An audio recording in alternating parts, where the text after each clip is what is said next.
muchísimo a Luis la invitación que me ha hecho a venir aquí a estar con ustedes esta tarde. Además, nos conocemos hace tiempo, hemos trabajado juntos en esta sala y en otros muchos lugares de Cataluña y de otras partes también, que no eran solo Cataluña, y la verdad que siempre ha sido un placer trabajar con Luis. Por eso pues he aceptado encantadísima la invitación a venir aquí, a estar esta tarde con ustedes. Y hablarles un poquito de lo que es la microbiota intestinal. Bueno, vamos a ver si da tiempo de poder, no sé si vamos a poder profundizar mucho porque el tiempo lógicamente limita, pero vamos a intentar dar unas nociones aunque sea generales y bueno, si hay alguna cosa también que se quiera detallar, no sé si la costumbre es hacerlo a la vez o al final en el turno de preguntas, pues lo comentamos. Bueno, en primer lugar decir lo que ya sabemos, no hay un solo lugar en la Tierra, ni las lavas del río Tinto, ni los volcanes, ni el fondo de los océanos, ni ningún sitio en donde no haya microorganismos, por supuesto, en todos los seres vivos. Están en todas partes del planeta y los seres vivos, tanto el ser humano como los animales y las plantas, formamos con los microorganismos un ente único. No voy a decir palabrotas, no voy a hablar del holobionte y el holobioma y todo esto porque voy a tratar de hacerlo sencillo. Pero sí que nos debemos quedar con la idea de que somos un ente único y formamos todo ser vivo con nuestros microorganismos un ente único. Nuestros genes es el genoma y los genes de nuestros microorganismos se conocen como microbioma. Nuestros microorganismos los conocemos como microbiota. Entonces, yo voy a hablar de la microbiota intestinal, ahora explicaré por qué, porque es la más abundante en el intestino, pero tenemos microorganismos por toda la parte del cuerpo, por todas partes del cuerpo. Microbiota son los microorganismos, microbioma son los genes de esos microorganismos. Muchas veces se habla indistintamente de microbioma o microbiota. Hay que distinguir que microbioma se refiere a los genes de los microorganismos que nos habitan.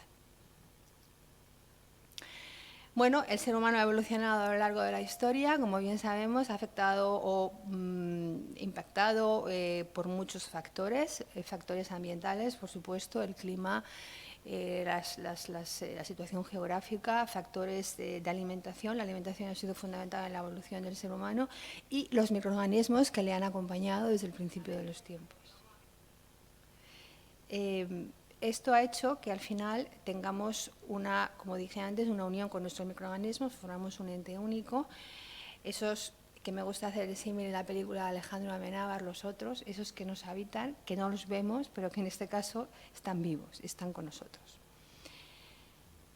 Los microorganismos, a lo largo de los tiempos, especialmente en el siglo pasado, cuando empezó, o en el siglo XIX, incluso en el anterior, cuando empezó a saberse que había microorganismos, con Pasteur, se veían como gérmenes, le llamábamos germen, o le llamaban gérmenes, microbios, con unas connotaciones negativas, porque solo se conocían sus efectos, digamos, perjudiciales. Se hablaba pues, de microorganismos en un sentido muy negativo.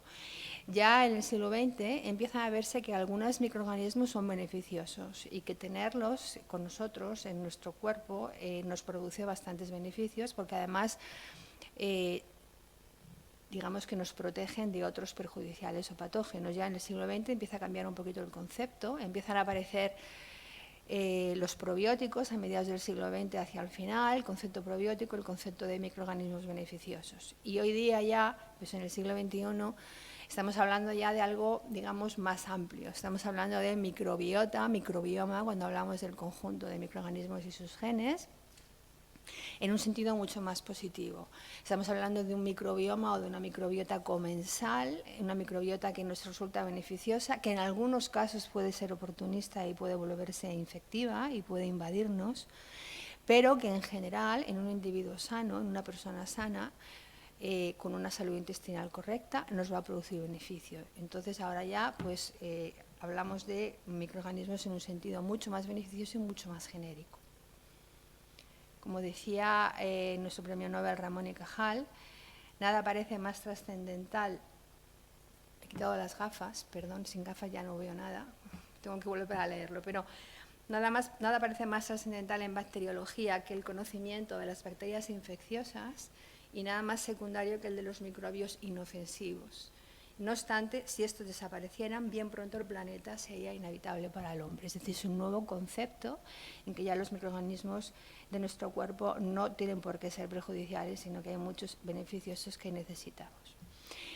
En el siglo XXI han aparecido muchísimos estudios sobre el microbioma humano, han ido en progresión aritmética ascendente. Estos son los estudios, se ve cómo han ido creciendo respecto de microbioma y los estudios respecto de microbioma y su relación con la dieta. Han aparecido multitud de publicaciones científicas en revistas de alto impacto.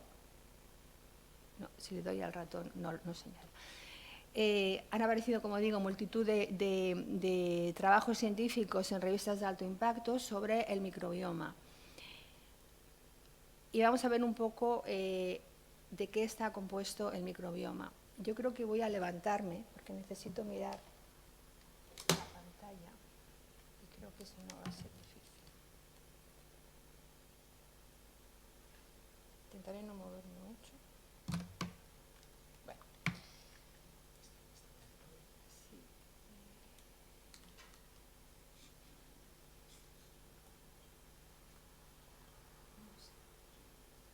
Perdón. Sí. Gracias. Bueno, pues en el cuerpo tenemos muchísimos microorganismos que están localizados en diferentes partes del cuerpo. En casi todas las partes del cuerpo que están en contacto con el exterior tenemos microorganismos. Entonces, en primer lugar, en la piel tenemos muchísimas bacterias. Voy a intentar no hablar de nombres latinos, mencionarlo lo menos posible, pero aún así será imposible no mencionar algún nombre. La microbiota de la piel está compuesta en su mayor parte por actinobacterias, se ve que es lo que ocupa el mayor espectro de microorganismos en la piel, corynebacterias y propionibacterias fundamentalmente, y también por firmicutes, concretamente estafilococos. Si vamos a la vagina de la mujer, que también tiene un contenido bacteriano bastante grande, el mayor contenido bacteriano en vagina es del género Lactobacillus dentro del filo Firmicutes.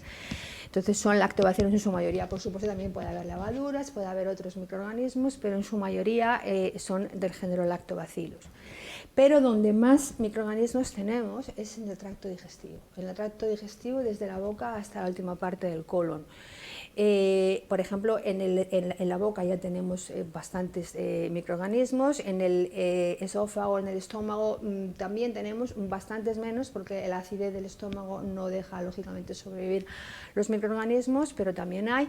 En el intestino delgado también hay microorganismos. Lo que ocurre es que el tránsito por el intestino delgado es bastante rápido, entonces no hay tiempo a los microorganismos para colonizar el intestino delgado. Es decir, y cuando se hacen estudios de intestino delgado, de ácidos ileales, se ve que hay microorganismos, bastantes, pero no hay tantos como en el colon, porque como digo, no hay tiempo de anidar. Las condiciones, además de la mucosa intestinal, lo que hacen es favorecer absorción de nutrientes y no permiten la implantación microbiana. Entonces, donde más microorganismos hay en el tracto digestivo es en el colon, con diferencia. Porque allí el tránsito es mucho más lento, son 24 o 48 horas en circunstancias normales, y entonces, bueno, pues hay tiempo de anidar y de producir una acción en el organismo, una acción fisiológica importante. Los principales filos que hay en el colon son estos 5: Bacteroidetes, Firmicutes, Actinobacteria, Proteobacteria y Verrucomicrobia. Algunos de ellos les sonarán: Proteobacteria, con la famosa Escherichia coli como especie dominante; las Actinobacterias, donde están las bifidobacterias, también son conocidas como especie dominante; o los Firmicutes, donde tenemos a los lactobacillus, pero en el colon lo que más tenemos es un género que se llama Fecalibacterium. Todos ellos son importantes, todos ellos ejercen una acción y todos ellos son necesarios. Pero no solamente en estas partes que he mencionado del cuerpo tenemos microorganismos, también tenemos microorganismos en otras partes. En la glándula mamaria, en las mujeres lactantes y durante el embarazo hay un contenido bacteriano importante. Por supuesto, las vías respiratorias altas. En el útero, en placenta, lo cual va un poco en contra de lo que hasta ahora se pensaba, que siempre se pensaba que era el líquido amniótico era totalmente estéril, y puede tener bacterias, microorganismos. De hecho, se está viendo procedentes del intestino de la madre que traslocan la pared intestinal durante el embarazo y pueden llegar a la placenta y por tanto estar en contacto con el feto. También, bueno, pues aparato genitourinario, tanto del hombre como de la mujer. Entonces, los estudios de microbioma humano que se han realizado ya desde finales del siglo XX y durante principios del siglo XXI, pues han determinado o han dicho en un principio que tenemos 100 billones de formas de vida dentro de nuestro cuerpo. Estos 100 billones, que son 10 a la 14 microorganismos, en su mayoría son bacterias. También hay virus, también hay levaduras y hongos, pero los que son no solo más abundantes, sino que los que ejercen un efecto más claro en el organismo humano son las bacterias. Ahora explicaremos cuál es ese efecto. Y, como dije antes, la mayor parte están en el colon. ¿Qué sabemos de la microbiota intestinal? Es un poco lo que vamos a tratar de desglosar un poquito a lo largo de esta charla. En primer lugar, vamos a reconsiderar un poquito cuántos son los microorganismos que tenemos aproximadamente. Como he dicho antes, los primeros estudios apuntaron a unos 100 billones de bacterias. Bueno, pues si se ha hecho últimamente cálculos un poco más precisos de cuántos microorganismos podríamos tener en el cuerpo humano, y sin contar con personajes como Bellis, que tendrían un mayor contenido bacteriano lógicamente, sino en un individuo medio, normal, de un peso aproximado de 70 kilos, se ha visto que de células humanas tendríamos unos 10 a la 13 células humanas. Entonces, bueno, pues 10 a la 14 bacterias y 10 a la 13 células humanas, supongo que han oído alguna vez aquello de me siento bacteria. Somos 10 veces más, contenemos 10 veces más bacterias que células humanas. Entonces, me siento bacteria ha sido una frase que ha salido pues, en muchos sitios, un poco en broma, pero resaltando que el contenido bacteriano que tenemos es bastante grande. Se ha recalculado, considerando las células humanas, dentro de las células humanas también los glóbulos rojos, se ha recalculado lo que esto podría ser en realidad, y ahora, bueno, pues se piensa que si tenemos con los glóbulos rojos 25 billones de células humanas y tenemos un contenido de 0,9 por 10 a la 11 microorganismos por gramo de heces y unos 400 gramos de media de heces en el colon, tendríamos unos 38 billones de bacterias. Es decir, bueno, pues estamos salvando las distancias porque hablamos de billones, pero tendríamos aproximadamente el mismo número de bacterias que de células, es decir, seríamos 50% humanos. ¿Cuánto pesan? Dicho de forma coloquial. ¿Cuánto pesan las bacterias? Porque también se habla en algunos sitios de 1 kilo, de 1,5 kilos, es un poco exagerado. Podríamos decir que si el contenido medio puede ser de 400 gramos de heces en el colon, que obviamente depende del momento del día y de cada individuo, las bacterias pesarían como la mitad, pues nuestro contenido bacteriano pesaría unos 200 gramos. ¿Cómo adquirimos la microbiota intestinal? Pues lo primero que hay que saber, y seguramente lo han leído o lo han oído en muchos sitios, la microbiota la heredamos, se transmite verticalmente de la madre. La microbiota se hereda literalmente, es algo que solo hasta no hace mucho se pensaba que lo único que heredamos son los genes, y realmente los microorganismos no los heredamos, pero sí los heredamos porque nos están contaminando, y por tanto son los microorganismos de la madre los que recibimos durante el parto e incluso antes del parto, ya como dije antes, a través de la placenta, cuando el feto está en el útero. Cuando el niño nace y durante los 2 o 3 primeros años de vida, la microbiota es muy inestable, esto es importante tenerlo en cuenta. Hay muy baja diversidad. Esto no quiere decir que haya pocos microorganismos, sino que hay pocos géneros dentro de esos microorganismos. Es decir, que si tenemos los que sean 10 a la 12 por redondear números por gramo en el colon, cuando el niño es pequeño, entre que nace y los 2-3 años, durante el periodo de la infancia hay muy pocos géneros que constituyen esa microbiota. Entonces eso hace que sea muy inestable, hace que cualquier cambio externo, la microbiota es mucho menos resistente a afrontar cambios externos fuertes. A partir de los 2-3 años, digamos que ya adquiere la composición de un adulto, y durante la adolescencia o el resto del periodo hasta durante la vida adulta, Los microorganismos, vamos adquiriendo nuevos microorganismos, la diversidad va aumentando y se va produciendo una adaptación. Y adquirimos lo que se llama huella intestinal. Es decir, hay una alta variabilidad interindividual, la microbiota es muy diferente de un individuo a otro, pero muy característica de cada uno de nosotros. Es lo que se llama la huella del microbioma de cada uno de nosotros. Y cuando ya llegamos a una edad avanzada, perdemos de nuevo variedad en la microbiota y por tanto vuelve a haber baja diversidad en un estado parecido al de la infancia. Pero vamos a mirar un poquito qué pasa en esta primera parte, cuando los heredamos, cuando los adquirimos, en esta transmisión vertical. Aquí pueden pasar varias cosas que es importante resaltar. El intestino materno, durante el embarazo y luego también durante el periodo de lactancia, la membrana intestinal puede adquirir más permeabilidad de la que tiene normalmente, es decir, se vuelve más permeable. Normalmente es muy impermeable y se vuelve más permeable. Entonces las bacterias pueden traslocar desde el intestino hasta la glándula mamaria y pueden llegar a la leche materna, con lo cual el niño durante la fase de lactancia materna está recibiendo bacterias del intestino de la madre que han traslocado y han llegado por vía sanguínea a la glándula mamaria. Eso es importante.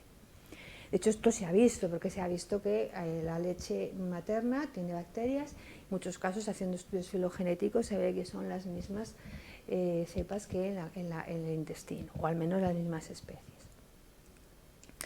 Como ya dije antes también, durante el embarazo puede haber, por esa misma razón, por translocación bacteriana a través de la membrana intestinal, puede haber paso de bacterias a la placenta, al líquido amniótico, que ya están en contacto con el niño, con el feto, aún no nacido, y que en el momento del nacimiento, el meconio, de las primeras heces del recién nacido, presentan bacterias procedentes del intestino de la madre.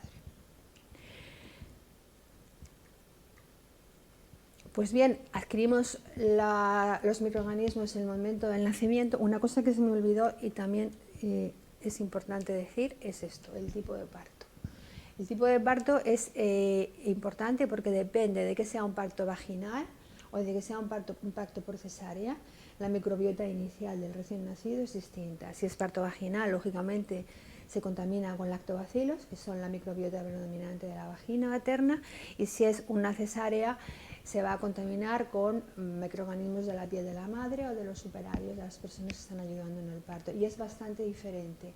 Es verdad que luego durante la lactancia, especialmente con lactancia materna, puede recuperarse bastante bien el perfil de microbiota de un niño nacido por parto vaginal, pero si no es lactancia materna y es lactancia de fórmula, cuesta más recuperar ese perfil, y esa diferencia en perfil de microbioma en los niños nacidos de una forma o de otra puede tener repercusiones posteriormente. Podría ser el inicio de algún tipo de disfunción o de anormalidad que se presenta posteriormente. ¿Por qué? Porque la microbiota tiene un papel fundamental en la estimulación y en la maduración del sistema inmune. Lógicamente, si el recién nacido tiene un sistema inmune que no ha tenido contacto con agentes externos o lo ha tenido en placenta, a través de la placenta, en el útero, su entrada masiva de microorganismos, su contaminación masiva de microorganismos es durante el parto, ese sistema inmune no ha estado en contacto o expuesto a antígenos externos, a bacterias o a cualquier otro elemento, y entonces lo puede rechazar y se generaría un estado proinflamatorio o inflamatorio permanente que es incompatible con la vida. Entonces, la microbiota que recibe de la madre, por eso es muy importante que sea una microbiota correcta, y los lactobacilos ahí juegan un papel muy importante cuando es parto vaginal. La microbiota lo que hace es estimular y madurar el sistema inmune. Por una parte, estimula la formación de mucus, que es la barrera que separa el intestino, el epitelio intestinal del lumen, y por otra parte también estimula la formación de células inmunitarias de la misma propia, linfocitos, citoquinas, macrófagos y todas las células del sistema inmunitario que van a ayudar a proteger el sistema inmune,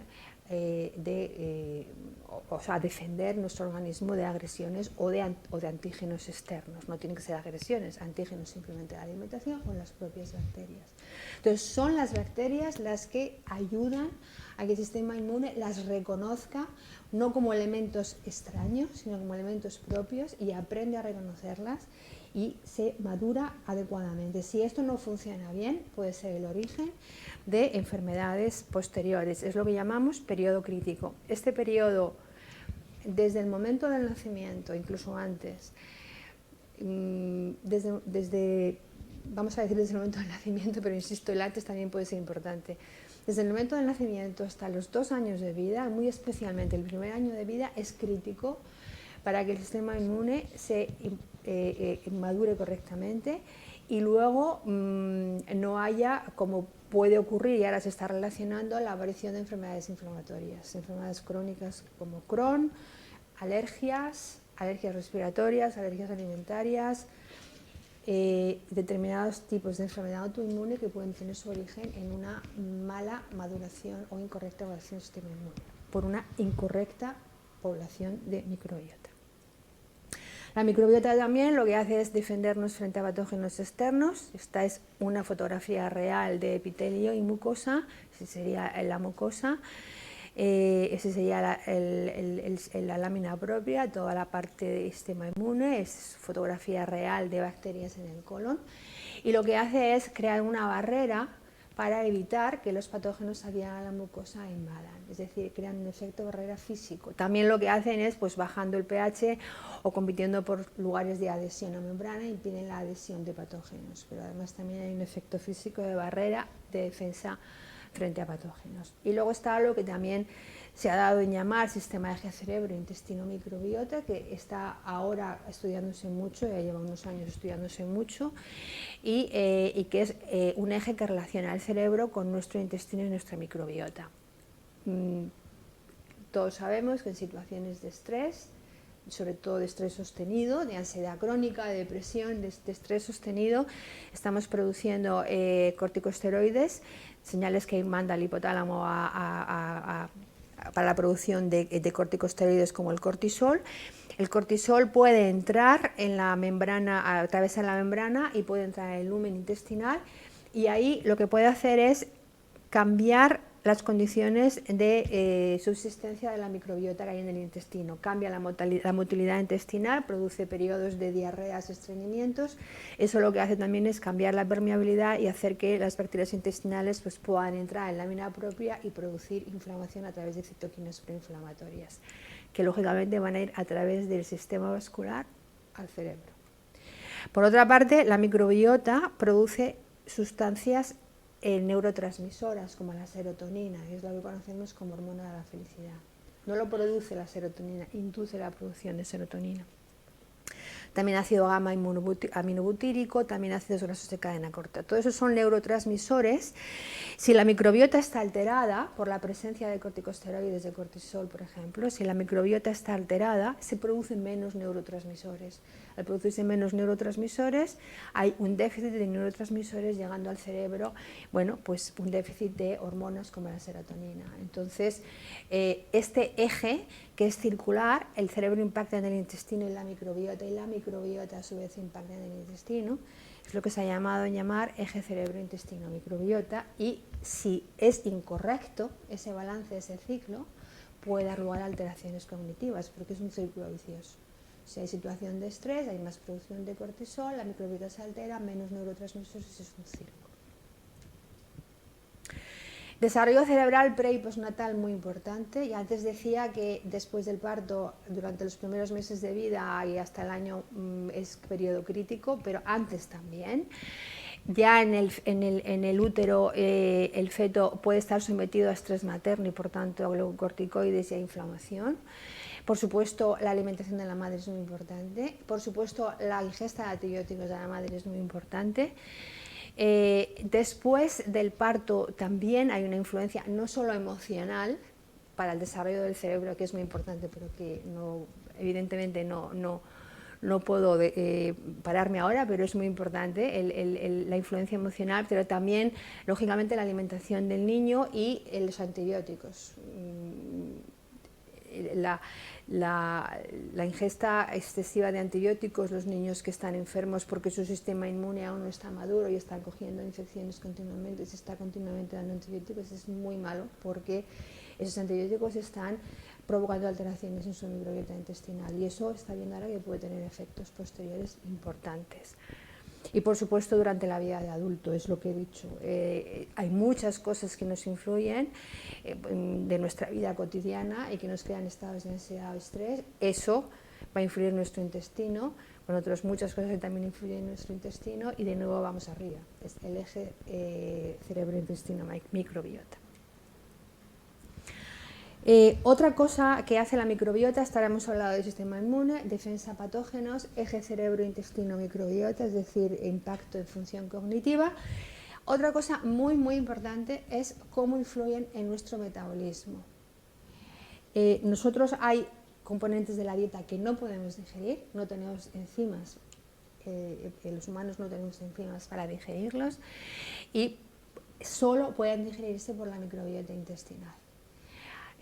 Por ejemplo, los polifenoles de la dieta, los famosos polifenoles compuestos con propiedades beneficiosas, bioactivas, el vino, las uvas, todos los frutos rojos, todos estos alimentos con gran contenido de polifenoles, si no tuviéramos microbiota no pueden metabolizarse y no pueden transformarse en sustratos o metabolitos que puedan ser absorbidos, tal cual no se pueden metabolizar por nosotros.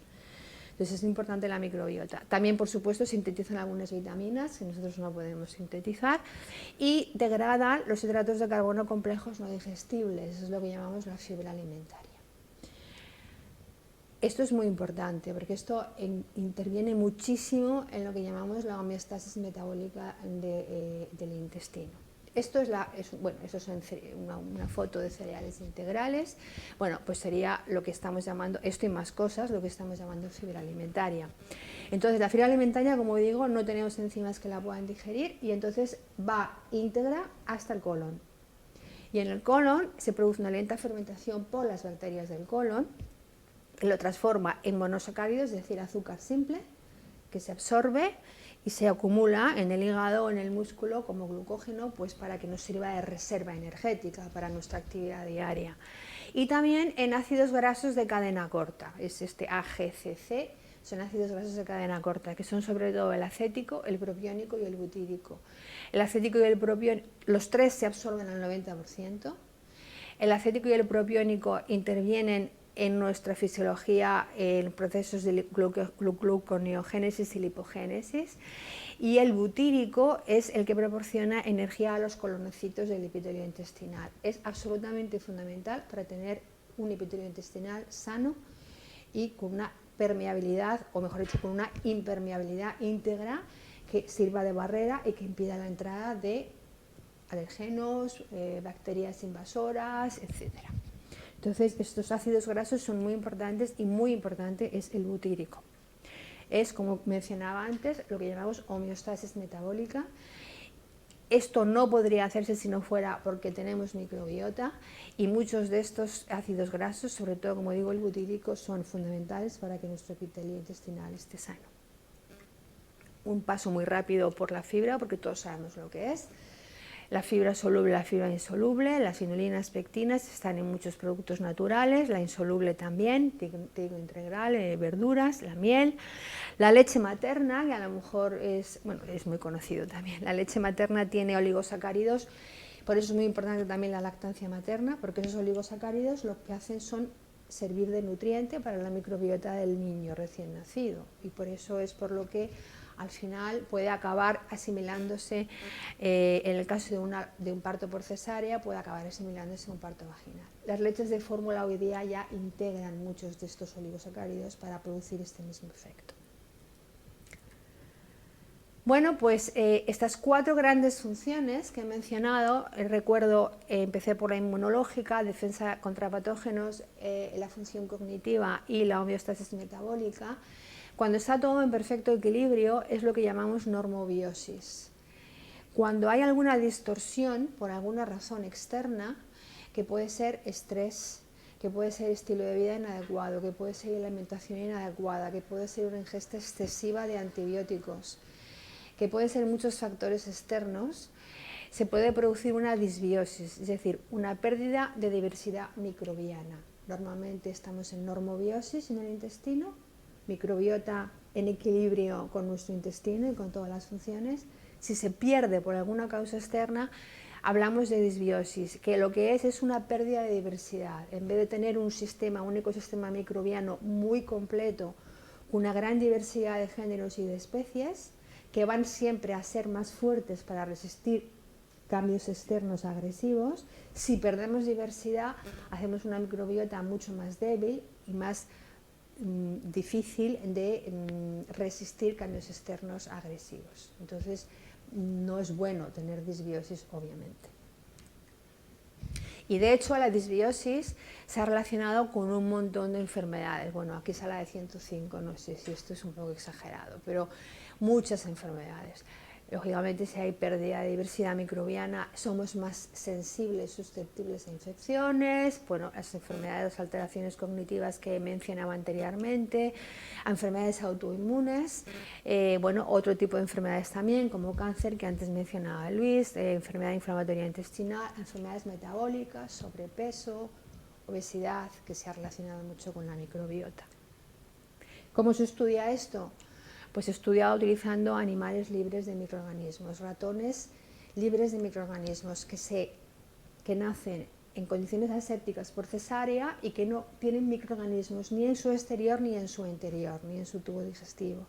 Entonces, ¿qué es lo que se hace? Se les trasplanta microbiota de un individuo enfermo, por ejemplo, de obesidad, y se ve que el ratón, a la dieta normal que ha tenido siempre, engorda. Esto es un experimento que se hizo en el año 2013, que fue bastante conocido, salió en vuestros medios de comunicación, de un grupo inglés, que fue el primer experimento, luego se han hecho muchos, pero para corroborarlo, y fue el primer experimento donde se ve la relación entre la microbiota alterada y la obesidad. Entonces se trasplantó, como decía anteriormente, microbiota fecal mejor dicho, se trasplantó, como ya hablaré después de los trasplantes fecales, un macerado fecal con su microbiota de personas delgadas y de personas obesas a ratones libres de microorganismos. Los ratones, por supuesto, tenían la misma dieta, comían lo mismo, y los que tenían la microbiota trasplantada de personas delgadas mantenían su peso, pero los que se les había trasplantado de personas obesas se engordaban. Después de 14 o 15 días de coprofagia, es decir, comiéndose, los ratones se comen sus heces cuando están unos a otros cuando están en el mismo habitáculo. Después de 15 días de coprofagia, los delgados se mantenían en el peso y los obesos adelgazaban. Cuando se hizo un estudio del contenido bacteriano de los ratones, muy rápidamente diré, esto es el perfil que presentaban los delgados, este es el perfil que presentaban los obesos. Los delgados antes de la coprofagia y después de la coprofagia. Los delgados siempre tenían un perfil muy parecido, con un género predominante que, bueno, es una bacteria, es un bacteroides Theta iota omicron. Es lo que significa esto rojo. Los obesos, antes de la coprofagia, tenían este perfil, muy diferente al de los delgados. Después de la cohabitación, su perfil adquirió muchas bacterias que provenían del perfil de los delgados. Es decir, que en esta coprofagia habían adquirido bacterias de los delgados y habían adelgazado. Esto es un estudio curioso también, voy a ir muy rápidamente, de cómo en nuestro hogar compartimos la microbiota de los lugares donde estamos en nuestra casa, de los picaportes, de la encimera de la cocina, de todas partes. Entonces, bueno, estos estudios, por ejemplo, con 6 familias durante 6 semanas, hay una alta similitud de microbiota en las manos, pies y entorno. En familias también se hizo este estudio, 60 familias en el año 2013, y cuando se compara la microbiota de la piel entre los individuos de la familia, es mayor su similitud que la de la boca y heces. Cuando se mira al perro,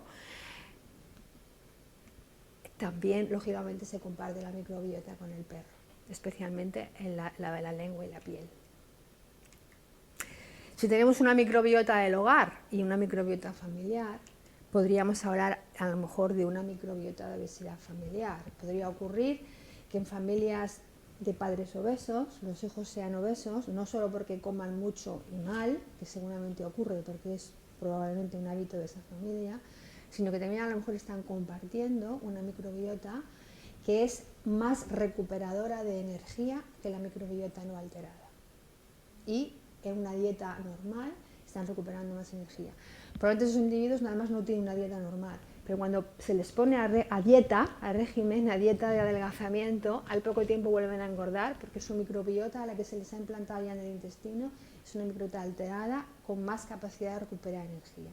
Nosotros en el instituto tenemos un proyecto para esto y están saliendo muy buenos resultados. Bueno, no sé cómo vamos de tiempo. Voy a ir más rápido. Hay una cosa muy importante como factor externo, he hablado que los factores externos pueden influir y mucho en la microbiota intestinal y pasar de un estado de normobiosis a un estado de disbiosis, de alteración. He hablado de estrés, he hablado de malos hábitos de vida, he hablado de falta, o no sé si he hablado, pero si no lo digo ahora, de falta de ejercicio, de vidas sedentarias. Todo eso puede influir y mucho en la composición de la microbiota y, o mejor dicho, en la diversidad de la microbiota y provocar estados de disbiosis. Pero de todos, obviamente, el más relevante, el más fuerte, el que impacta más es la alimentación. Porque con la alimentación estamos introduciendo microorganismos, por una parte con la alimentación estamos introduciendo muchos elementos de la dieta que lógicamente van a ser y son sustrato de nuestras bacterias intestinales. Lo que vemos nosotros es lo que comen nuestras bacterias. Entonces, dependiendo del tipo de alimentación, nuestra microbiota va a ser de un tipo o de otro tipo. Es bastante intuitivo entender esto. Esto en los años 2007-2008, cuando se estudió el microbioma humano, analizando el microbioma de muchísimos individuos en diferentes partes del mundo, se vio que todos, geográficamente separados, todos tenemos unos patrones generales comunes. Como dije antes, cada uno de nosotros tenemos una huella. Si nos hacemos un estudio de microbioma, el perfil que va a dar mi microbioma es diferente del de Luis o del de cualquiera de nosotros. No quiere eso decir que el mío sea mejor que el de cualquier otro o el de cualquier otro mejor o peor que el mío, es simplemente diferente, son perfiles distintos. Por eso es muy difícil hablar de un perfil saludable. Mucha gente pregunta, ¿y si voy a que me hagan porque tengo tal o tal problema, porque tengo tal o cual alergia o tal o cual intestino irritable, y yo pienso que a lo mejor es por la microbiota que la tengo alterada? Si voy y me hago un estudio de microbioma, porque hay laboratorios donde te hacen el estudio bastante barato, ¿esto me va a dar me va a decir algo? Yo siempre contesto que no, porque el perfil que le va a dar de microbioma no se puede decir si es bueno, si es normal o no es normal.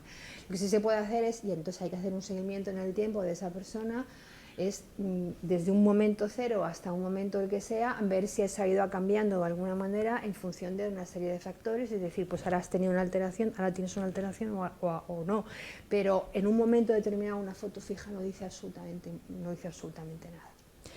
Ahora bien, lo que sí es verdad es que a nivel filo, es decir, a nivel no de bacterias, o sea, no de especies, sino a nivel filo, son niveles mucho más amplios, sí que hay similitudes en la microbiota de los humanos, es decir, compartimos, pero estoy hablando de nivel, a un nivel de filo, a un nivel paraguas muy superior. Hay tres enterotipos concretamente, que son Bacteroidetes, Prevotella y Ruminococcus, que compartimos todos los seres humanos de cualquier parte de la Tierra. Se han analizado miles y miles y miles de individuos. Esto es importante porque lo que sí se ha visto es la relación de esos tres enterotipos, Bacteroides, Prevotella y Ruminococcus, sobre todo de Bacteroides y Prevotella, con la alimentación. Es decir, las personas que tienen habitualmente una dieta alta en proteínas, en grasa saturada y en azúcares simples, y sobre todo baja o ausente en carbohidratos complejos, en fibra, tienen un perfil predominante del enterotipo Bacteroides. Mientras que aquellos individuos con dietas altas en carbohidratos complejos, es decir, en fibra, y bajas en azúcares simples y en grasa saturada, tienen un prototipo predominante que es de Prevotella. Es decir, lo que comentaba anteriormente, la alimentación, la abundancia de fibra o la abundancia de proteína o de grasa saturada, la abundancia o escasez de fibra también está modulando o llevando nuestra microbiota a un tipo u otro, y esto puede tener consecuencias en la salud. Esto es como ha evolucionado, son estudios relativamente recientes, del 2016. Hay más, esto es un ejemplo solo, pero hay muchos. De hecho, hay un grupo en Estados Unidos que está haciendo estos estudios desde hace bastantes años en África, con resultados interesantes. Es la evolución del microbioma humano en función de la occidentalización. Es decir, se ha visto en tribus de África, tribus recolectoras cazadoras que viven todavía hoy día como nuestros primitivos, el hombre primitivo recolector cazador que comía de raíces, literalmente, es decir, una dieta muy alta en fibra, y otra tribu, que es la tribu de Batu, que son ya agricultores, tienen una dieta intermedia, es decir, ya no solamente comen de lo que recolectan, sino también hacen ellos su propia agricultura y tienen algunos productos de agricultura. Bueno, pues cuando se analiza la microbiota de estos dos tribus y de ciudadanos norteamericanos, que a los pobres siempre les toca ser el ejemplo de la dieta mala, alta en grasa, muy alta en proteína y muy baja en fibra, pues lo que se ve es que la diversidad microbiana, que es el parámetro que medimos como salud intestinal, una gran diversidad es, digamos, mucho más beneficiosa que una baja. Esta diversidad microbiana en las dos tribus africanas es bastante alta, en USA, miren que es infinitamente más pequeña. Y cuando se mira Prevotella, que era ese enterotipo característico, digamos, de las poblaciones de la mujer aquella guapa, delgada y con una dieta alta en fibra, pues en los vaca, que son los recolectores, tienen un contenido alto en Prevotella, los bantu, que ya son con dietas intermedias, baja su contenido en Prevotella, y los norteamericanos tienen prácticamente cero Prevotella. Es decir, ha habido una occidentalización desde nuestros ancestros hasta la sociedad occidental hoy día, que copiamos mucho en Europa. Ha habido una occidentalización y una pérdida de diversidad microbiana con esa occidentalización. Y esto tiene repercusiones. Estos son estudios hechos con ratones. La pérdida de diversidad, es decir, la disbiosis, empeora con las sucesivas generaciones. Esto es una generación de ratones alimentados con alta fibra. La segunda generación sigue teniendo alta diversidad. La tercera generación sigue teniendo alta diversidad. Pero estos son ratones alimentados con dieta baja en fibra. Su diversidad es menor. No sé si se ve bien, pero la diversidad está expresada por los colores. Cuantos más colores, más diversidad. Pues la diversidad es más reducida, la segunda generación se reduce todavía más, la tercera generación se reduce todavía más. Y cuando estos ratones se les transfiere a una dieta alta en fibra, se recupera algo, pero en la segunda se recupera menos y en la tercera generación prácticamente no se recupera. Es decir, que el cambio en el tipo de alimentación y la pérdida de fibra que hemos ido haciendo a lo largo de los años, de pasar de dietas muy variadas y ricas en fibra a pasar a dietas monótonas y a una alimentación muy refinada, con muy poca fibra y muy monótona, está haciendo que, al menos en esos estudios con ratones así se ve, y seguramente en humanos está pasando igual, que estemos perdiendo diversidad, y eso se está relacionando con la aparición de enfermedades emergentes. Bueno, los antibióticos, las medidas de higiene y lo que decía antes de parto vaginal o por cesárea se está relacionando ahora con la aparición de enfermedades emergentes. Aumento de medidas de higiene está claro, porque si a los niños recién nacidos les sobreprotegemos de la exposición a antígenos externos, su sistema inmune va a estar siempre menos preparado para defenderse que si están desde el principio sometidos a agentes externos variados. El aumento en los antibióticos en la infancia lo que está haciendo es provocando una pérdida de diversidad microbiana en los niños, y eso se está relacionando con la obesidad infantil, con la enfermedad inflamatoria intestinal, y eso es un estudio que se ha hecho recientemente con la aparición de asma, alergias, etcétera, por la desaparición de Helicobacter pylori. Helicobacter pylori es una bacteria que se puede encontrar en el intestino, en el estómago y en el intestino delgado, y que puede producir úlceras y finalmente incluso cáncer. Los médicos inmediatamente lo que hacen es, en cuanto se detecta el Helicobacter pylori, eliminar o intentar eliminar el Helicobacter pylori con un tratamiento de antibióticos fortísimo. Eso lo que está haciendo es una pérdida del Helicobacter pylori. Eso es un estudio que se hizo, dos estudios, mejor dicho, que se han hecho desde el año 95 hasta el año, desde el año 1925 hasta el año 95. Son los estudios estos multicéntricos, en donde desde el año 25, es decir, desde principios del siglo pasado, la prevalencia de Helicobacter pylori en la población humana era infinitamente más alta que ahora. Prácticamente todos los individuos tenían Helicobacter pylori. Ahora, bueno, esto acabó en el 95, pero ya en el 95 fíjense cómo ha bajado la prevalencia de Helicobacter pylori.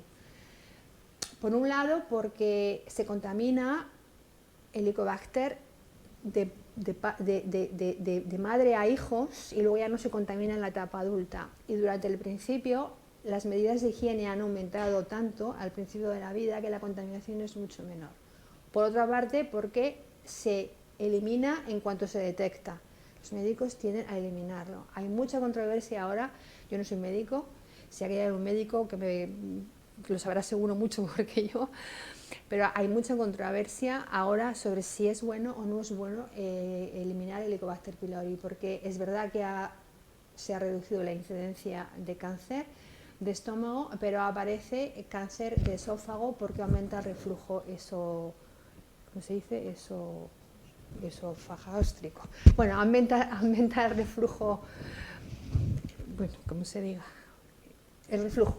Aumenta mucho el reflujo, y eso, lógicamente, en el estómago tenemos el pH tan bajo, con los ácidos gástricos, eso puede llegar a producir también entonces cáncer esofágico, y eso se está relacionando con la pérdida del Helicobacter pylori. Bueno, es lo que se determina, lo que se llama hipótesis de la microbiota en extinción, aparición de enfermedades emergentes. Esa es la teoría de Martin Blaser, es un investigador de la Universidad de Nueva York, pero también hay muchos investigadores que están estudiando este problema. En definitiva, es cambios en la microbiota que pueden estar dando lugar a enfermedades que hasta ahora no se relacionaban con la microbiota y que se están empezando a relacionar, simplemente de tenerlo en cuenta.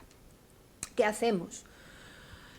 Bueno, pues si tenemos disbiosis provocados por alteraciones en la alimentación y factores externos, hay que intentar recuperar la normobiosis de la mejor manera posible. Entonces tenemos los probióticos, los prebióticos y el trasplante fecal. En primer lugar, voy a ir muy rápido sobre esto porque no me quiero tampoco pasar de la hora. Los probióticos, estas son las especies que están consideradas probióticas, todos conocemos lo que son. Bacterias que nos producen un efecto beneficioso.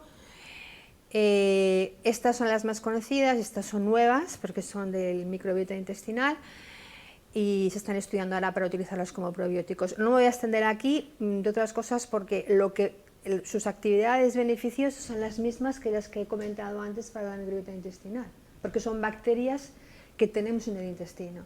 Es decir, son bacterias aisladas del intestino o aisladas de otros productos, pero originalmente aisladas del intestino, que se han estudiado en el laboratorio, que se ha visto que tienen propiedades beneficiosas y que se comercializan en forma de probióticos para poder recuperar nuestra función intestinal. Entonces son las mismas actividades beneficiosas para el sistema inmune, para la función cognitiva, etc.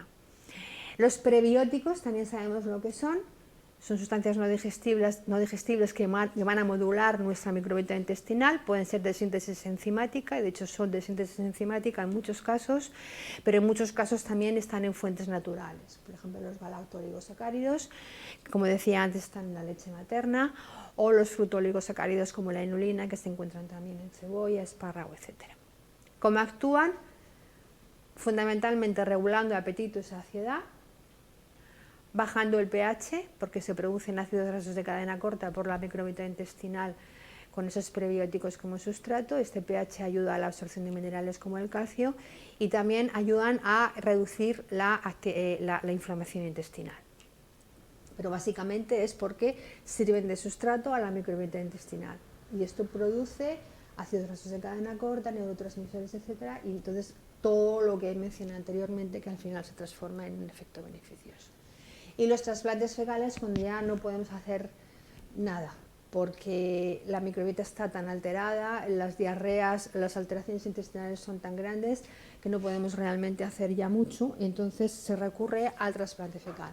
El trasplante fecal está probado con una eficacia del 99% o del 95% para infección por Clostridium difficile, que es una bacteria que se encuentra en ambiente hospitalario con facilidad y que infecta, invade el intestino, produce diarreas y síntomas intestinales muy fuertes. Se hacen tratamientos con antibióticos, pero esto lo que hace es que el tratamiento con antibiótico destruye toda la microbiota y la bacteria es recurrente, vuelve a aparecer, a revivir y de nuevo vuelve a producir los síntomas. Bueno, si tenemos una microbiota normal, la bacteria no esporula, o sea, las esporas no pasan a formas vegetativas, no producen toxina. Si tenemos una microbiota perturbada por los antibióticos que se dan para este tratamiento, pues la microbiota intestinal está alterada, permite la germinación de las esporas de Clostridium y por tanto hay producción de toxina. Entonces es ese círculo vicioso en que se da antibióticos, se altera la microbiota y entonces seguimos teniendo infecciones recurrentes. En estos casos, recurriendo al trasplante fecal de un individuo sano, preferiblemente de un banco de individuos sanos con la microbiota perfectamente caracterizada y preferiblemente de un familiar, se llega a curar esto al 95%. Se está hablando ahora de hacer trasplantes para otras cosas, para obesidad, para enfermedades inflamatorias. No es lo mismo que con Clostridium y de hecho es solo con Clostridium, para la infección de Clostridium difficile, que se permite, entre comillas, como método de terapia compasiva. Y la dieta, ya termino. Claro, probióticos, prebióticos, esta gente pregunta, ¿y si tomo el lactobacillus, no sé qué, de la farmacia, de la cápsula, me va a hacer, no me va a hacer? Pues después de un tratamiento con antibióticos fuerte, evidentemente tenemos un problema porque nuestra microbiota se ha alterado muchísimo por el antibiótico y entonces, bueno, pues tomar un probiótico sin duda puede servir para... si es una bacteria que está muy estudiada, que estimula el sistema inmune y que puede producir una reversión de esa disfunción, evidentemente será bueno. Pero yo siempre digo, y yo creo que la mayoría de mis colegas, la dieta es lo más importante. Si uno tiene una dieta correcta y lleva una vida sana y hace ejercicio, los probióticos se pueden tomar de forma preventiva, a lo mejor, pero es que la dieta es lo más importante. O sea, los probióticos y los prebióticos no van a sustituir ni a una calidad de vida en condiciones, a un ejercicio y a una dieta correcta. ¿Qué es una dieta correcta? Pues muy fácil. Una dieta correcta es una dieta variada, produce una diversidad microbiana grande y estamos sanos. Es una simplificación demasiado grande, pero una dieta monótona y rica en grasas, en exceso de grasas y de proteína, reduce la diversidad microbiana, produce inflamación porque somos menos resistentes a las agresiones externas y fragilidad. Entre una cosa y otra pues está claro lo que hay que elegir. La fibra es muy importante. Esta la voy a pasar porque es un poco complicada. Entonces, quizá también para no extenderme, pero de nuevo lo que dice es fibra, fibra, incluso para los deportistas de élite, a los que se recomienda tomar poca fibra y mucho azúcar sencillo, porque el azúcar sencillo es muy buena fuente de energía, pero el ejercicio extremo produce inflamación y produce alteraciones por ese eje cerebro-intestino-microbiota, produce insomnio, etc. La fibra va a recuperar la microbiota intestinal y va a reducir la inflamación. Personas mayores, por supuesto, tienden a tener dietas monótonas, especialmente cuando están en lugares de acogida, no toman suficiente fibra, porque la falta de fibra produce inflamación. También controla nuestro apetito. Tampoco me voy a detener en esta porque podría complicarlo, pero decir simplemente que los microorganismos producen hormonas como la leptina o el PYY, es un péptido que es saciante, y también producen grelina, que es el péptido o la hormona del hambre. Entonces también están regulando o interviniendo en la regulación de nuestro apetito y nuestro ritmo metabólico y nuestro peso, porque también intervienen en los ritmos circadianos que nos hacen también día y noche, y obesidad y no obesidad. Aura de bacterias, o más experimentos, son ejemplos, simplemente curiosidades, pero son ejemplos reales, es decir, son estudios publicados en revistas científicas de impacto. De hecho, por aquí están las referencias. Pues individuos que se colocan en una habitación durante un tiempo, y pasadas 1 a 4 horas se examina el aura de bacterias alrededor, y efectivamente emitimos una aura de bacterias hacia el exterior. Incluso algunas de nuestras bacterias producen electricidad. Cada vez se sabe más, cada vez hay más cosas anecdóticas pero importantes, como las cosas que he comentado, que no sabíamos, pero sobre todo, y lo que es más importante, es que tenemos que tener muy claro que influyen mucho en nuestra salud, algo que hasta ahora no sabíamos, o hasta hace unos años que se lleva estudiando, porque ya se lleva estudiando bastantes años, pero hasta, digamos, principios de este siglo no se sabía prácticamente nada. Cada vez se sabe más, el mundo científico va cada vez más rápido en esto, y es un tema, bueno, a mí me apasiona, lógicamente, porque me dedico a esto, pero creo que es un tema que está cada vez teniendo más importancia en la salud. Y bueno, aquí les dejo con algo que encontré en un artículo del 2017 de un calamar, de un pulpo. Los pulpos dejan las huevas escondidas y las rocían, o sea, dejan sus huevos escondidos para protegerlos de los depredadores, y los rocían de una especie de pasta que hacen con sus heces. Entonces esto que lo encontré en un artículo hablando de la microbiota y decía, ahí os dejo, chicos, espero que los microorganismos os ayuden, o algo así. Nada más, este es el grupo mío, mis 2 compañeras de trabajo, y nada más. Muchísimas gracias por la atención, espero no haber pasado esto. No sé si hay tiempo para preguntas. Magnífico, doctora Peláez. Realmente, en fin, sumergirnos en este mundo pues es extraordinario, sobre todo porque sí que se conocen muchas más cosas de lo que es generalmente el cuerpo humano, enfermedades y demás, pero esto es un mundo como muy desconocido.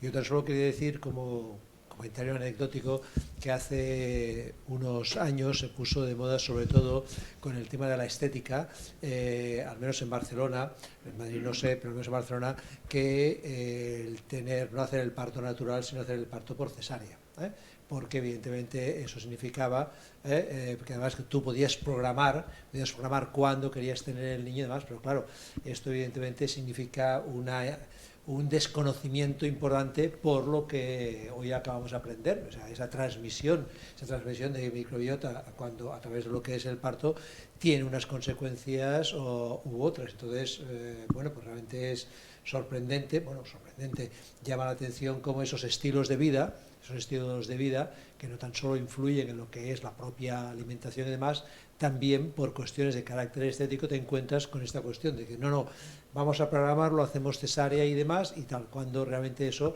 está perjudicando, es una fuente de perjuicio para el niño y demás. Por lo tanto, muchísimas gracias porque realmente aprendes en fin, muchísimo con esto y gracias sobre todo por la investigación de estar trabajando ahí.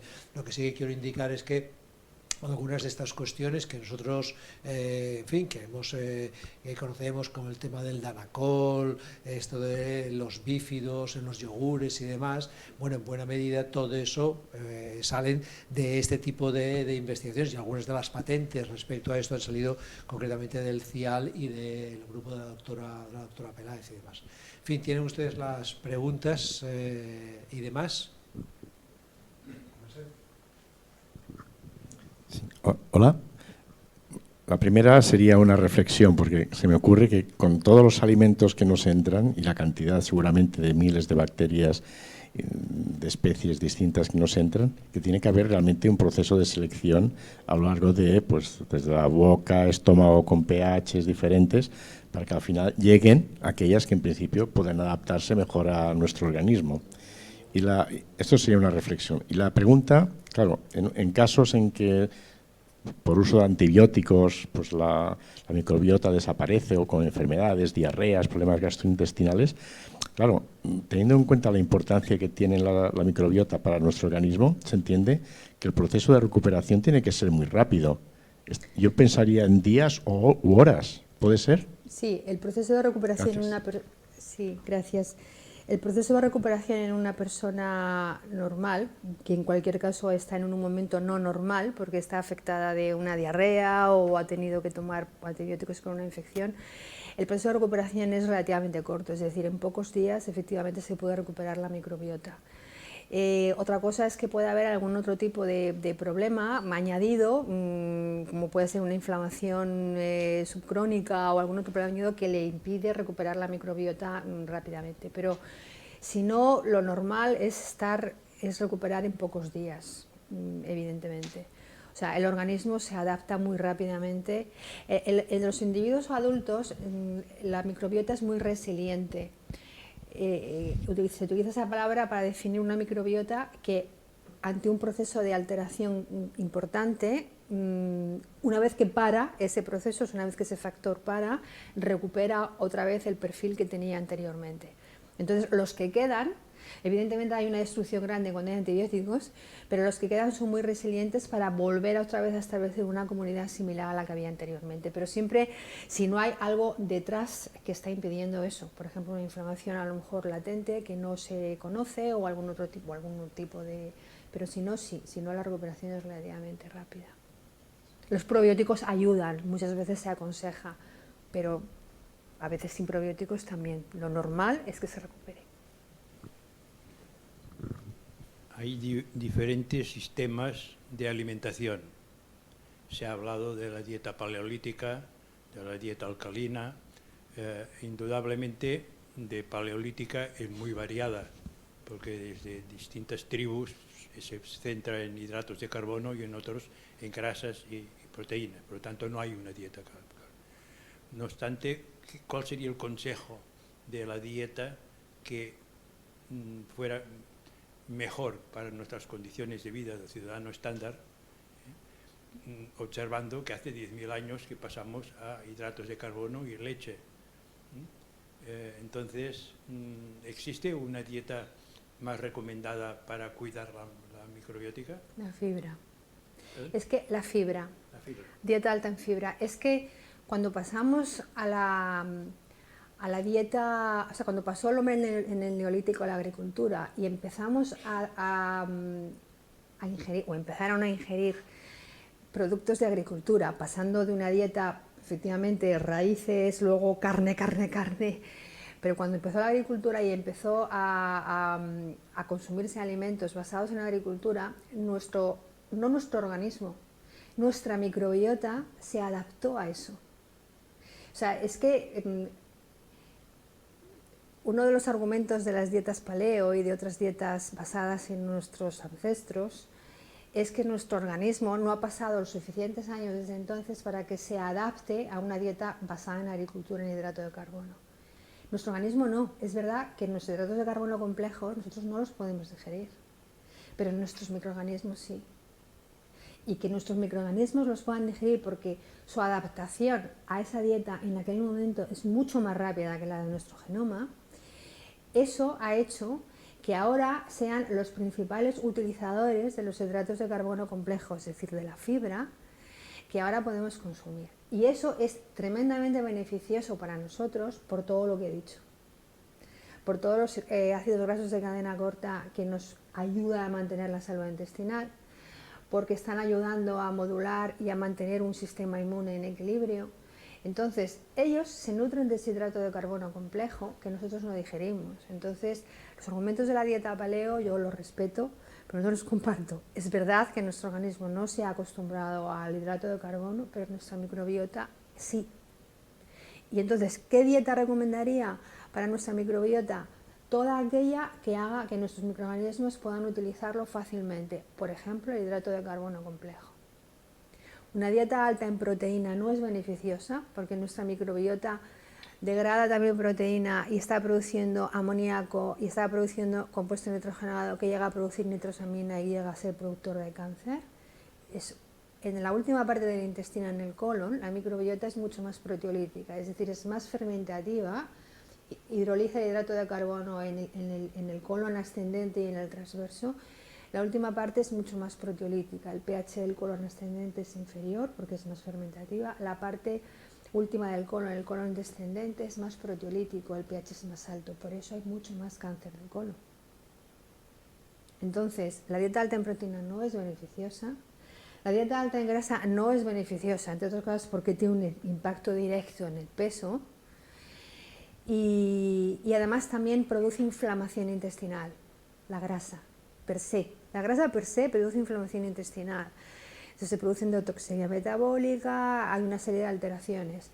No le viene bien a la microbiota, pero además es inflamatoria. Lo mejor es la fibra. Una dieta mediterránea baja en productos cárnicos. Una dieta mediterránea baja.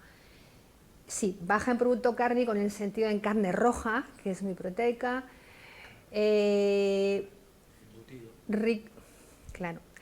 O sea, baja en mucha proteína y grasa y alta en hidrato de carbono complejo, alta en fibra y con hidrato de carbono simple el suficiente para tener energía. Un deportista tiene que tomar azúcar porque es lo primero que el cuerpo utiliza cuando sale uno a correr, azúcar sencillo. Entonces, si vas a hacer ejercicio, tienes que tomar azúcar sencillo. O sea, hay que adaptar también la dieta a nuestro estilo de vida.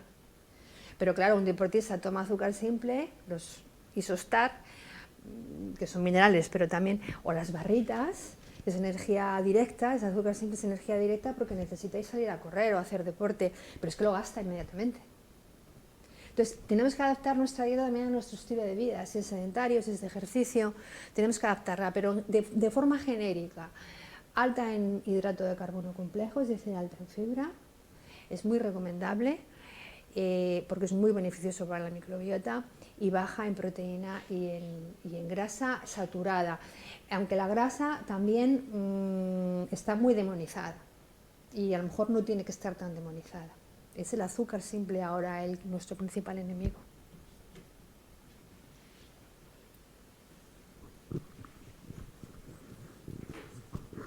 Hola, buenas tardes. Cada persona tiene una microbiótica determinada de esta persona o puede haber como grupos de microbiótica que habías definido. Sí, o sea, tenemos a nivel de, o sea, el microbioma es como un árbol, ¿no? Es un tronco con grandes ramas y de las grandes ramas van saliendo ramas más pequeñas, ¿no? Entonces, digamos que las grandes ramas lo que llamamos filos, enterotipos, familias, géneros, especies.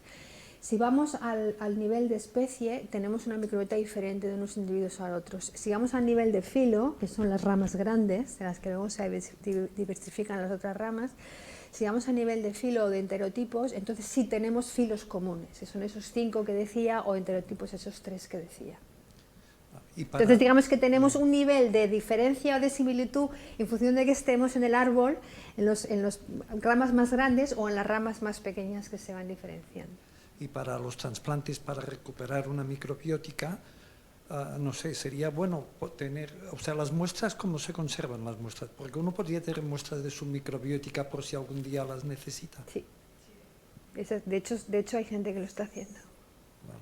Está dando en bancos de datos. En Estados Unidos hay un banco de datos, en España no hay. En Estados Unidos hay un banco de datos, incluso se pueden conseguir por internet, que yo no debería, o sea, no he dicho nada, porque es que es una barbaridad. O sea, eso tiene que estar bajo control médico absoluto, eso en primer lugar.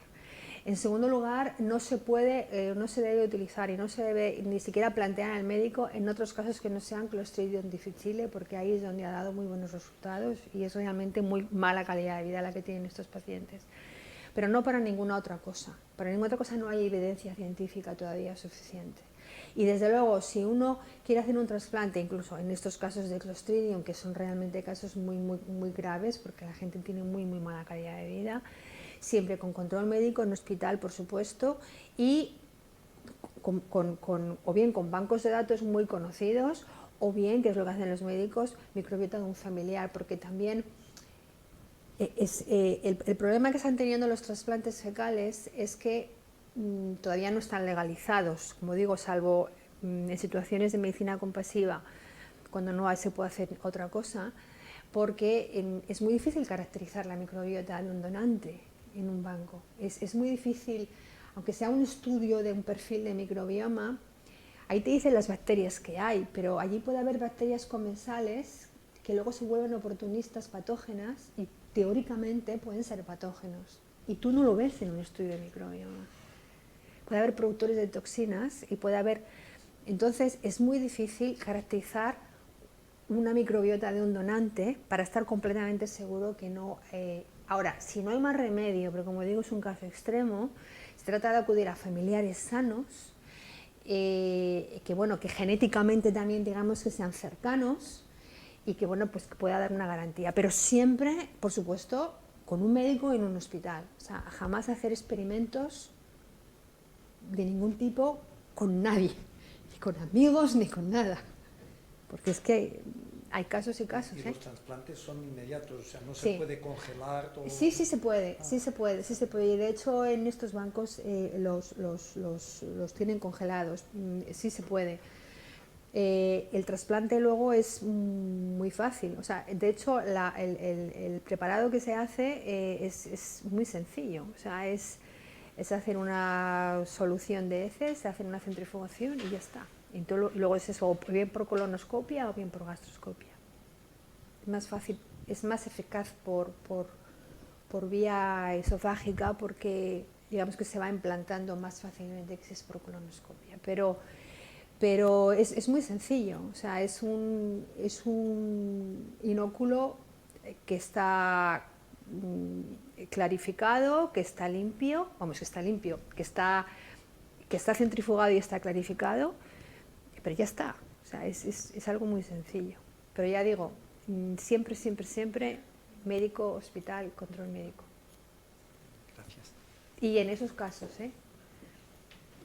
nada más. Hola, buenas tardes.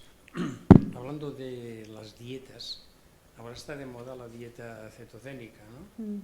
Me parece que está un poco proscrita, ¿no?, en todo esto. Pero bueno, dejando esto, en el caso que hemos hablado de la microbiótica y de los casos ya de estar gordo, hay personas que les han diagnosticado hacerse la reducción de estómago. Lo han hecho y no han solucionado nada. Entonces ellos tienen una alteración de microbiótica. ¿Esto tendría tratamiento microbiótico?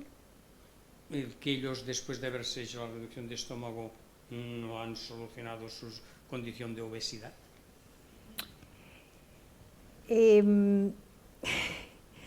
Es que lo que se está viendo es que la gente que es obesa, que no es que tengan unos kilos de más o que haya pasado una temporada que ha cogido unos kilitos y luego los pierde. Estamos hablando de obesos mórbidos o de obesos.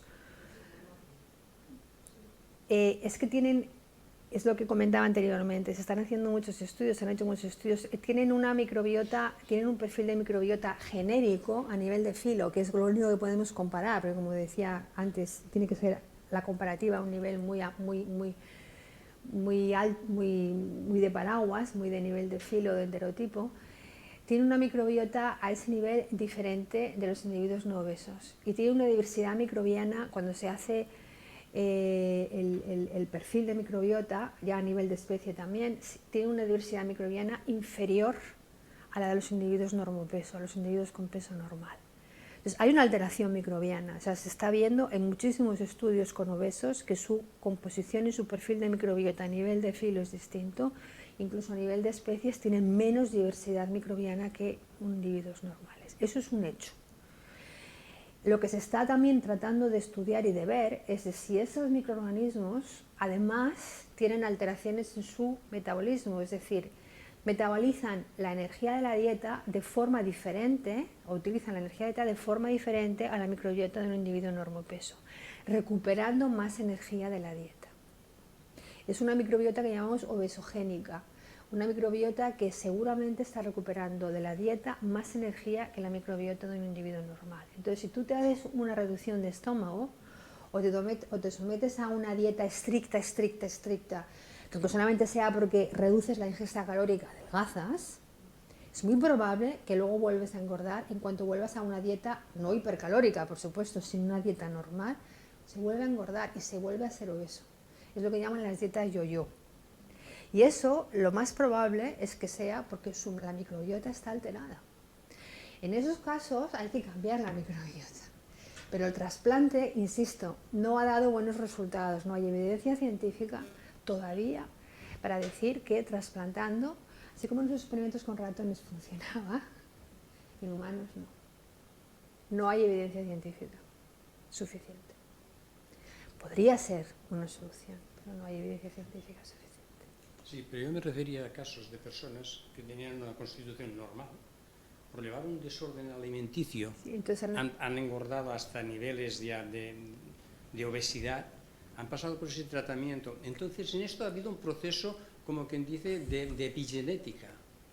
Entonces, ellos, por epigenética, han cambiado su microbiótica.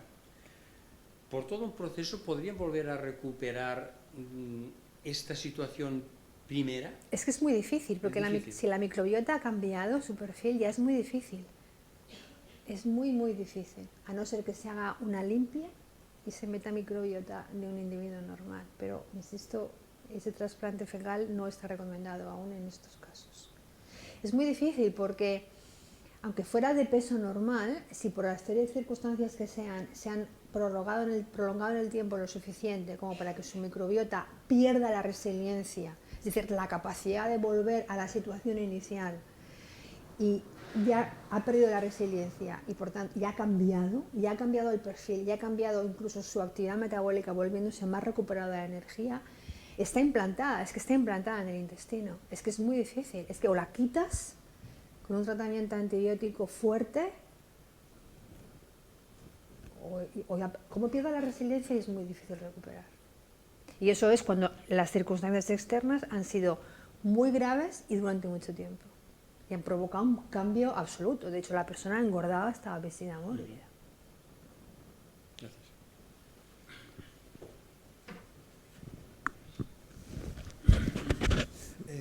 Lo que sí que yo quería señalar es, en una de las diapositivas, sencillamente hacías mención, Carmen, del hecho de que esa microbiótica está íntimamente ligada, por ejemplo, con todo el sistema hormonal, o sea, la hormona de la felicidad y demás. Entonces, por ejemplo, aquí en Barcelona tenemos el Instituto de Investigaciones Biomédicas, donde tenemos un investigador, Paco Artigas, que él está trabajando sobre el tema de lo que es la depresión, sobre todo pues la depresión a nivel neuronal. La conexión, por ejemplo, entre lo que es depresión y microbiota, eso es algo que está demostrado, ya tenemos evidencia científica. Cada vez más. Claro. Es uno de los campos más apasionantes porque cada vez hay más estudios y cada vez hay más evidencia científica que relaciona. Y de hecho, algún investigador irlandés está hablando ya de comercializar psicobióticos, cual creo que todavía a lo mejor es un paso, estamos todavía en una fase demasiado preliminar como para poder confiar en que hay bacterias, igual que los probióticos, sí están comercializados y bueno, hay cierta evidencia o ha habido muchos estudios y digamos que a ese nivel a lo mejor aún no hemos llegado al grado de evidencia científica suficiente como para poder comercializar, pero sí que hay microorganismos que pueden influir muy directamente en la actividad, en la función cognitiva y que tanto para mal como para bien, y por tanto en el caso de para bien podrían ingerirse como psicobióticos. Y cada vez hay más estudios que están diciendo que sí, que hay una relación importante. Y depresión, sobre todo depresión, en situaciones de depresión, de ansiedad crónica. Y ya también se está estudiando para autismo, Alzheimer y Parkinson. Son las situaciones de alteraciones cognitivas, en el caso además de Alzheimer, Parkinson, enfermedades, son situaciones que relacionan el comportamiento con la microbiota intestinal y en muchos casos se está viendo alteraciones en la microbiota, disbiosis en pacientes con alteraciones cognitivas de este tipo o con enfermedades neurodegenerativas como Alzheimer. Y autismo también, nosotros tenemos un proyecto de autismo y microbiota. Y, por ejemplo, en otra de las imágenes, al principio, cuando hablabas del tema de lo que es la inestabilidad en los primeros años, después la edad adulta, y después en los mayores, que ahí había una baja, una pérdida microbiótica,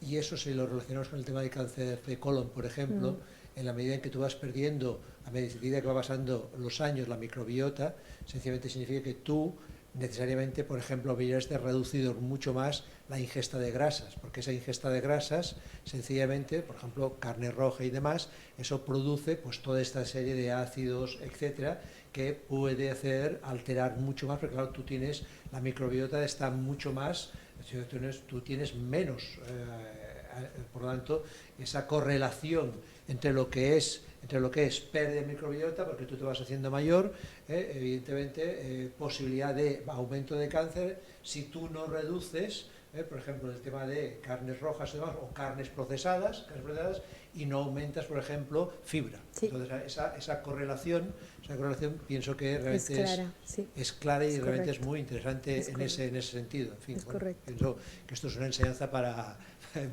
todos, o sea, que, en fin. Bueno, pues realmente fascinante y muchísimas gracias, doctora Peláez, porque creo que todos hemos aprendido mucho, hemos aprendido mucho de este fascinante mundo que es la microbiota y todo lo que haya asociado y demás. Y bueno, pues nada, a animarla sobre todo a seguir trabajando, produciendo para que todos podamos tener una mejor vida y demás. Por lo tanto, muchas gracias por estar aquí, por el esfuerzo de venir y de compartir sus conocimientos y demás. Gracias a todos. Les esperamos la semana que viene. Y como digo, la semana que viene les esperamos para hablar del chocolate. Qué rico, qué rico.